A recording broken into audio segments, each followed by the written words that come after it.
I'll never forget the look on Brenda's face as the red and blue lights flashed across her perfectly maintained lawn. There she stood, arms crossed, that smug smile plastered across her face as she gestured dramatically toward our gated driveway. She was certain this was her moment of triumph after weeks of harassment.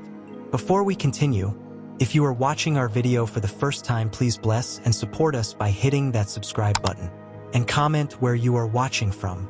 The two police officers approached slowly, and I watched from our security camera feed as one of them touched his earpiece, listening intently. His expression changed, and he turned to Brenda with newfound skepticism. "Ma'am, dispatch is telling us this is a false report," he said firmly. "There's no emergency at this address." Brenda's jaw dropped. "That's impossible." I heard screaming. "There's something suspicious happening in there," she insisted, her voice rising to that familiar shrill pitch I'd come to dread. What Brenda didn't know, what she couldn't have possibly known, was that the 911 dispatcher who took her call was my wife, Chloe. And Chloe had recognized Brenda's voice immediately. My wife and I had moved into our dream home just 3 months ago. It was a beautiful property on the edge of the Oakwood Estates neighborhood, technically outside the homeowners association boundaries, but close enough that we shared the same street entrance. The previous owners had made that very clear to us. Our property was private, not subject to HOA rules. We had the documentation to prove it, but that hadn't stopped Brenda Miller, the self-appointed HOA president, from making our lives increasingly difficult. It started innocently enough. A knock on the door just a week after we moved in. There stood Brenda, clipboard in hand, fake smile firmly in place. "Welcome to the neighborhood," she said sweetly, though her eyes were already scanning our property for violations. "I just wanted to let you know that your mailbox doesn't meet our community standards. You'll need to replace it within 7 days." I remember smiling politely as I explained that our property wasn't part of the HOA. I even offered to show her the documentation, but she waved it away dismissively. "That's a common misconception," she said with a condescending laugh. "All homes in this visual corridor are subject to our aesthetic guidelines. I'll leave you this copy of our rule book." She thrust a 3-ring binder into my hands before I could object. I later discovered it contained over 100 pages of ridiculously specific rules about everything from acceptable shades of beige for exterior paint to the maximum height of garden gnomes. The next week she was back, this time complaining about our landscaping. The week after that, it was our porch lights. Each time I calmly explained that we weren't part of the HOA, and each time she became increasingly agitated. My wife suggested we just ignore her, which worked for about 2 days before Brenda started leaving violation notices taped to our mailbox. Things escalated quickly after that.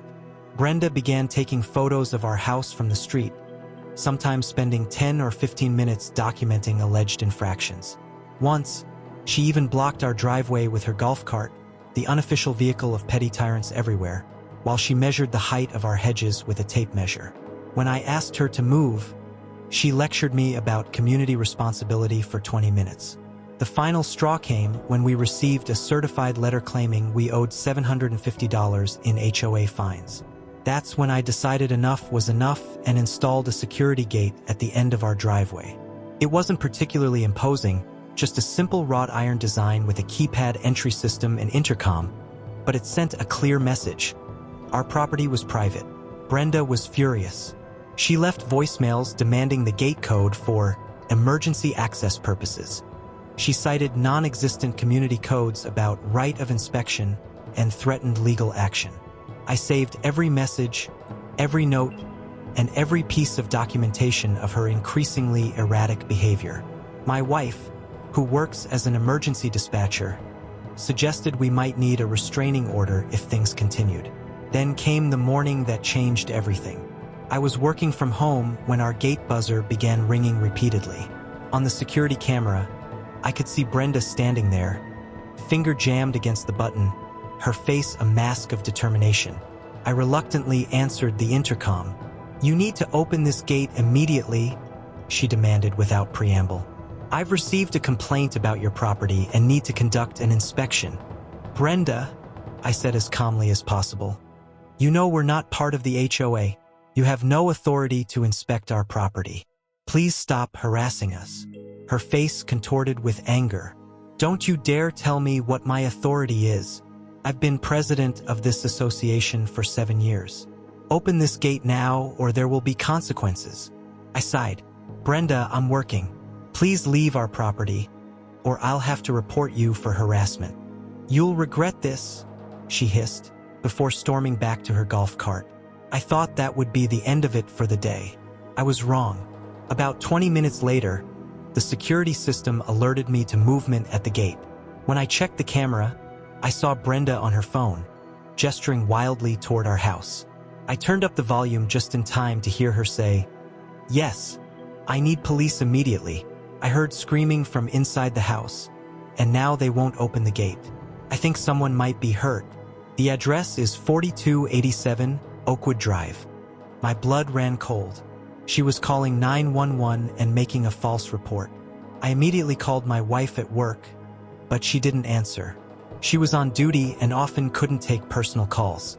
All I could do was wait anxiously as Brenda paced in front of our gate, occasionally glaring triumphantly at the camera. What I didn't know then was that my wife, Chloe, had been the one to answer Brenda's 911 call.